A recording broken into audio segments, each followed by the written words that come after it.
Olha, receber uma reclamação dentro do ambiente de trabalho é normal, viu? Mas até que ponto essa chamada de atenção está dentro, então, dos limites da lei? Nós vamos assistir agora uma reportagem que fala sobre a liderança e também assédio moral nas empresas. Júnior Medeiros é o repórter e vai nos explicar mais sobre este assunto. Liderança.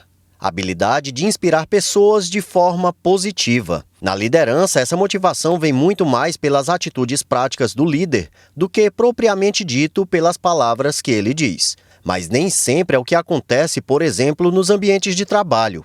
A última pesquisa feita aponta que 82% dos trabalhadores cogitaria se demitir por conta de uma liderança ruim, principalmente por problemas de relacionamento, comunicação e por assédio moral. Assim foi o que aconteceu com esta moça que não quer ser identificada. Ela relata como era tratada na empresa do qual fazia parte. Inicialmente, como foi meu primeiro emprego, eu entrei sem experiência. E com isso eu não tinha muito conhecimento prático, só apenas teórico. E assim, às vezes quando eu apresentava alguma dificuldade, eu chamava um colega ou alguém para me ajudar, para me orientar, como era que fazia, porque para trabalhar na área de enfermagem, na área de saúde, tem que ter muito cuidado.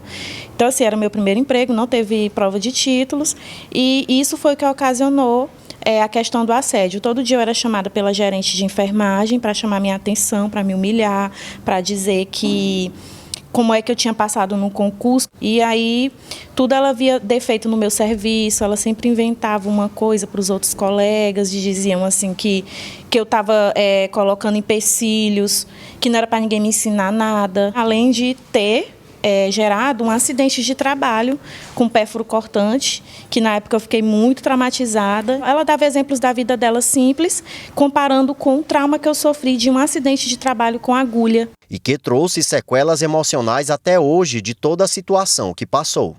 Com medo de errar, sempre aquele medo de errar. E ocasionou que eu tive síndrome do pânico e ansiedade por conta disso. Então, assim, eu pedi minha transferência do emprego, porque eu não podia pedir minha demissão por ser um emprego público, para ir para outro hospital por conta desse tipo de assédio. Essas sequelas você sofre até hoje? Sim, hoje eu ainda tomo medicações, de vez em quando eu tenho crises. Estou desempenhando outra função, eu sou reabilitada na minha função, porque a outra eu não consigo desempenhar 100%, né, por conta de problemas que eu não consigo mais. É a ansiedade e síndrome do pânico que ocasionou. Assim também como a Tânia, que percebeu dentro da empresa que ela fazia parte as formas de assédio que ela e os colegas sofriam. Eu fui contratada por uma empresa, uma multinacional, e foi uma das empresas assim, que eu mais fui bem recebida. Mas com o tempo, eu, por exemplo, tive um problema na voz, porque o ar-condicionado era muito, muito, muito frio. E aí eu fiquei uma semana afônica, e aí eu pedi para me tirar da área de trabalho que eu trabalhava, porque era debaixo do ar-condicionado. Aí a líder, que era abaixo da gestora, né, disse que não podia, porque tinha que ser daquele jeito.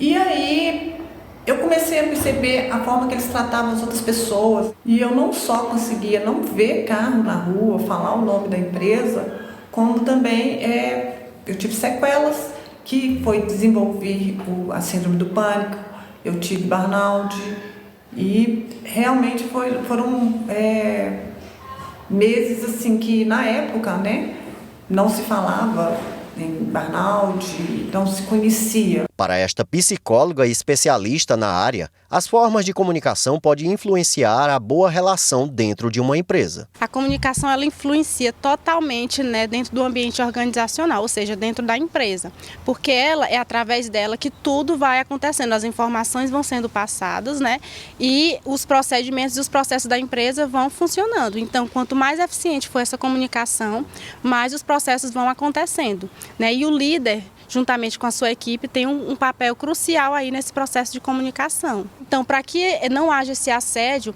muito antes dessa feedback que é dado, é preciso que seja olhado para a relação da equipe, para a relação do líder com os seus colaboradores.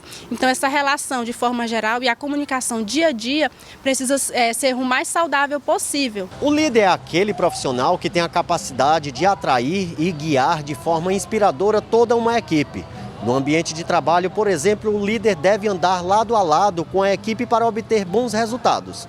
Mas nem sempre isso é o que vem acontecendo dentro das empresas. E chamar a atenção perante aos colegas de trabalho é o caminho correto? O líder ele precisa trabalhar a sua inteligência emocional, né? Um líder que consegue se comportar de maneira mais empática, que ele consegue realmente acompanhar a equipe ali de maneira mais próxima. Esse líder precisa também ter congruência de comportamentos. Então, quando ele cobra, né, ele precisa também oferecer condições, né, para que os colaboradores se sintam acolhidos, para que eles possam estar mais envolvidos. E também eles têm que se comportar daquela maneira.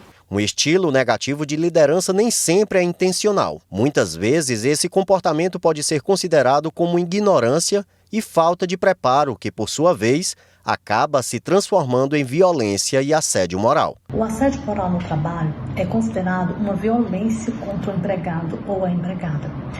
São condutas consideradas frequentes, abusivas e intencional. É quando, por exemplo, o superior desqualifica o trabalho do empregado, lhe determina meta inatingível ou lhe isola de certas atividades. Esses são alguns exemplos de assédio moral no trabalho. O assédio moral no ambiente de trabalho, ele é considerado de forma vertical quando é o superior que pratica o ato contra o hierarquicamente subordinado.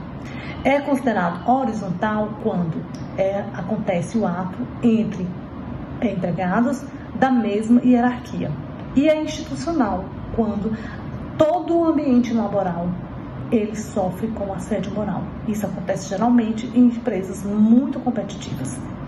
O empregado ou a empregada que sofre assédio moral no ambiente de trabalho deve procurar apoio institucional. Primeiramente, fazendo a denúncia no setor de recursos humanos ou na ouvidoria, por exemplo.